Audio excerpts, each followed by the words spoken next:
Hi friends, welcome to అపూర్వ వంటలు. ఎలా ఉన్నారండి అందరూ?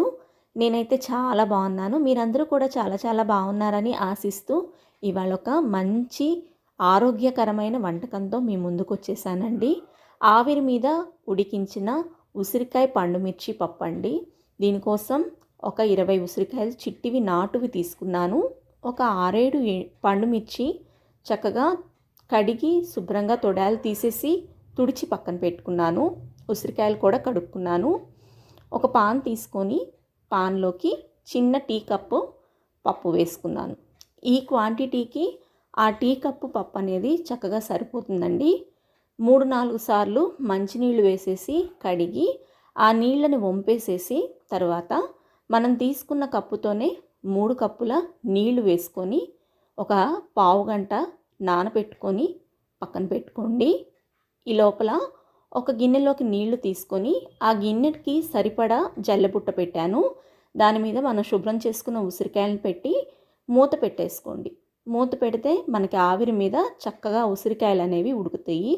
ఒక ఉల్లిపాయను తీసుకున్నాను, 5-6 పండుమిర్చి, వీటిని సన్నగా తరిగేసేసి పప్పులో యాడ్ చేస్తున్నాను. మన ఆవిరి మీద ఉడకపెట్టుకోవడం వల్ల ఉసిరికాయలో ఉండే సి విటమిన్ అనేది పోకుండా అలాగే ఉంటుందండి. అదే కుక్కర్లో వేసామంటే ఆ సి విటమిన్ పోతుంది. అలాగే మనము ఇత్తనాలు వేరు చేయటం కూడా కుదరదు.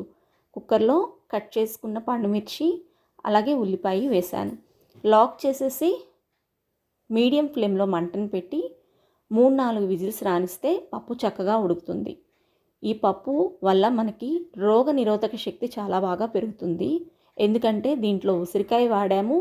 చూడండి, ఉసిరికాయ చక్కగా ఉడికిపోయింది పప్పు ఉడికే లోపల.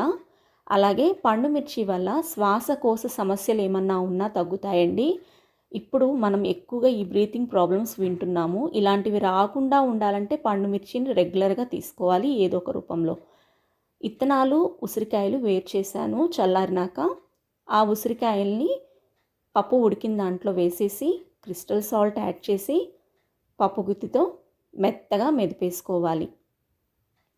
పండుమిర్చి కూడా చాలా బాగా ఉడికిపోయినాయి. పండుమిర్చి నలిగేటట్టుగా చక్కగా మెదుపుకోండి. అప్పుడే పప్పు టేస్ట్ అనేది చాలా బాగుంటుంది. పోపు కోసం ఒక బాండీలో ఒక గరిటెడు నూనె వేసుకొని ఎండుమిర్చి, పచ్చెనగపప్పు, ఆవాలు, జీలకర్ర అవన్నీ యాడ్ చేశానండి. అవన్నీ కూడా చక్కగా వేగాలి. ఈ లోపల ఒక చిన్న ముక్క అల్లం తీసుకున్నా. ఈ పప్పు స్పెషాలిటీ అదేనండి, అల్లం తురుము వేస్తాం పోపులో. ఇలా పోపులో అల్లం తురుము వేయటం వల్ల మనకి దగ్గు జలుబు సీజనల్గా ఇప్పుడు ఎక్కువగా వస్తూ ఉంటాయి కదా, అలాంటివి తగ్గుతాయి. ఇంకా పప్పులో అక్కడక్కడ అల్లం అనేది తగులుతూ చాలా టేస్టీగా ఉంటుందండి. ఒకసారి డెఫినెట్గా ఈ రెసిపీ ట్రై చేయండి. చాలా కమ్మగా ఉంటుంది పప్పు. అన్నీ చక్కగా వేగినాక కరివేపాకు వేశాను. కరివేపాకు కూడా చక్కగా ఫ్రై అయిపోయినాక లాస్ట్లో కొంచెం పసుపు యాడ్ చేశా. పసుపు మనకి యాంటీబయాటిక్గా పనిచేస్తుంది.